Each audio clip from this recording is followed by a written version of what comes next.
Ja nyt sitten tää New Yorkissa, niin me ollaan tää päivä ton Pirjo Hirvosen kanssa, joka on siis muotoilulaitoksen johtaja ja muotitaiteen professori, kierretty tietysti muotikauppoja. Ja kuinka ollakaan, niin juteltu siellä ja illalla kun mentiin hotelliin, niin jo oli yksi muotikauppa-ihminen niin ottanut yhteyttä Pirjoon, että tänne vaan harjoittelijoita. Eli mä näen meidän mahdollisuudet siinä, mikä on Suomessa oikeasti vahva, niin kuin tämä Marimekko täällä tänään, niin myöskin niillä perinteisillä aloilla ja niiden uudelleenkäyttö. Eli se luovuus ja tavallaan se yksinkertaisuus, mitä meillä on, niin sillä on kysyntää tänä päivänä. Ja nyt täällä Marimekon avajaisissa musta sen aistii, että meillä on hirveän paljon annettavaa ja tuotavaa. Ja se vastaanotto, mikä me ollaan saatu kouluissa, meidän kumppaniyliopistoissa täällä, niin kuin Parsons, täällä New Yorkissa, niin se on aivan huikea. Ne haluaa tehdä meidän kanssa yhteistyötä ja se on muuttunut viimeisen 10 vuoden aikana. Ehkä Markolla on paras kommentti siitä, että New Yorkilaisena kertoa, että miten sä näet suomalaisen teknologian kautta, designin kautta,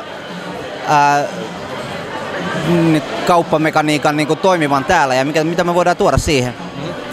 No, mä oon nyt ollut parikymmentä vuotta ja mä sanon silleen, että tällä hetkellä on aika kiinnostavia skenejä niin kuin tällaisen make, instructable, open source, crowdsourcing juttujen ympärillä. Jopa open hardware ja sellaisia businessmalleja, jotka on niin kuin tavallaan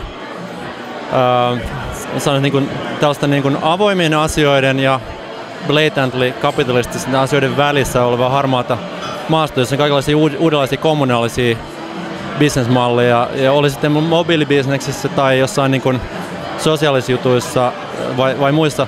Tällä hetkellä täällä on ollut sellainen meininki jonkin aikaa, että niin kuin lama.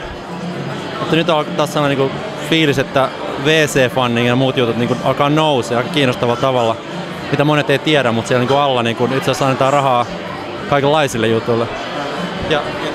Ja Nykissä on sellainen aika aktiivinen myös niin kuin New York Hack Meetup, Tech Meetup-skene, josta tavallaan niin kuin startup-firmat, niin kuin Bitly ja muut nousee.